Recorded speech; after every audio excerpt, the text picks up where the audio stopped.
हज़रत इब्राहीम अलैहिस्सलाम का वाक़या इस्लामिक इतिहास में बेहद महत्वपूर्ण और प्रेरणादायक है। उनका जीवन अल्लाह के प्रति अटूट विश्वास, ईमान और बलिदान का प्रतीक है। उनके साथ कई महत्वपूर्ण घटनाएं जुड़ी हैं, जिनमें से प्रमुख घटनाएं यहाँ विस्तार से बताई गई हैं। बोंग, बचपन और कौम की बुत परस्ती का विरोध। हज़रत इब्राहीम अलैहिस्सलाम का जन्म ऐसी कौम में हुआ था जो बुत परस्ती करती थी। उनके पिता या चाचा आजर बुत बनाते थे और उनकी पूजा की जाती थी। लेकिन हज़रत इब्राहीम अलैहिस्सलाम को शुरू से ही इस बात का एहसास था कि ये बुत कुछ भी नहीं कर सकते। उन्होंने अपनी कौम और पिता को तौहीद, अल्लाह की एकता की ओर बुलाया।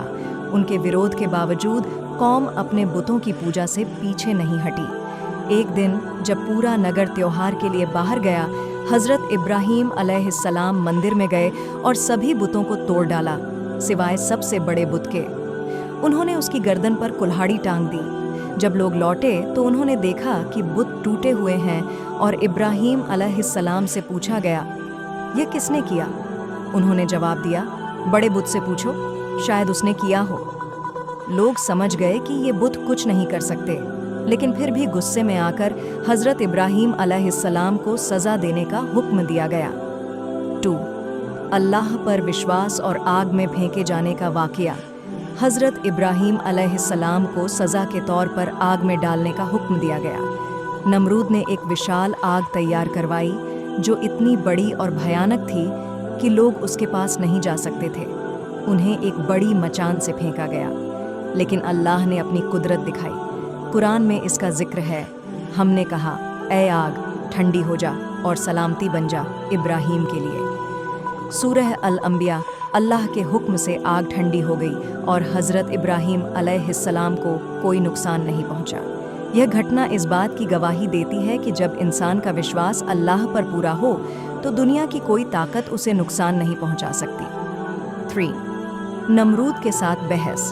हज़रत इब्राहीम अलैहिस्सलाम ने नमरूद के सामने अल्लाह की ताकत का जिक्र किया।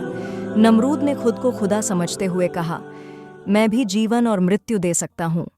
नमरूद ने 2 कैदियों को बुलाया, एक को माफ़ कर दिया और दूसरे को मरवा दिया, ताकि साबित कर सके कि वह भी जीवन और मृत्यु पर नियंत्रण रखता है। तब हज़रत इब्राहीम अलैहिस्सलाम ने कहा, अल्लाह सूरज को पूरब से निकालता है, तुम उसे पश्चिम से निकाल दो। इस पर नमरूद हक्का बक्का रह गया और उसकी कोई दलील नहीं चली। हज़रत इब्राहीम अलैहिस्सलाम की कुर्बानी का वाक़या। हज़रत इब्राहीम अलैहिस्सलाम की सबसे प्रसिद्ध घटना उनकी कुर्बानी की है। अल्लाह ने उनकी परीक्षा लेने के लिए उन्हें सपना दिखाया कि वे अपने बेटे हज़रत इस्माइल अलैहिस्सलाम को अल्लाह के रास्ते में कुर्बान कर रहे हैं। जब हज़रत इब्राहीम अलैहिस्सलाम ने यह सपना लगातार देखा तो वे समझ गए कि यह अल्लाह का हुक्म है। हज़रत इब्राहीम अलैहिस्सलाम ने बिना किसी संकोच के अपने बेटे हज़रत इस्माइल अलैहिस्सलाम को यह बात बताई और इस्माइल अलैहिस्सलाम ने भी इसे अल्लाह का हुक्म मानकर कुर्बानी के लिए खुद को पेश कर दिया। जब हज़रत इब्राहीम अलैहिस्सलाम ने अल्लाह के हुक्म का पालन करते हुए चाकू चलाया तो अल्लाह ने हज़रत इस्माइल अलैहिस्सलाम की जगह एक दुम्बा, भेड़ भेज दिया। ये घटना इस बात का प्रतीक है कि अल्लाह अपने बंदों की कुर्बानियों को कैसे स्वीकार करता है और उन्हें पुरस्कृत करता है। इस घटना की याद में ही आज हम ईद उल अजहा, बकरीद मनाते हैं। काबा का निर्माण।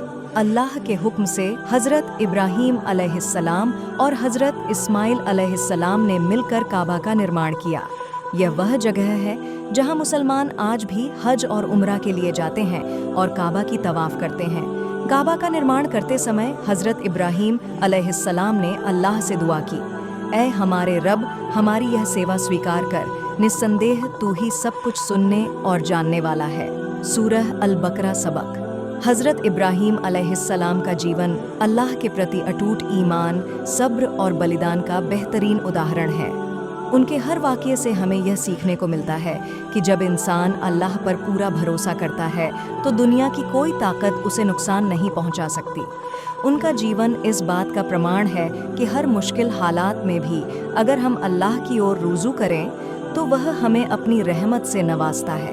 अगर आपको यह वीडियो पसंद आया हो तो इसे लाइक करें, शेयर करें और हमारे चैनल शाहिद कुरान को सब्सक्राइब करें।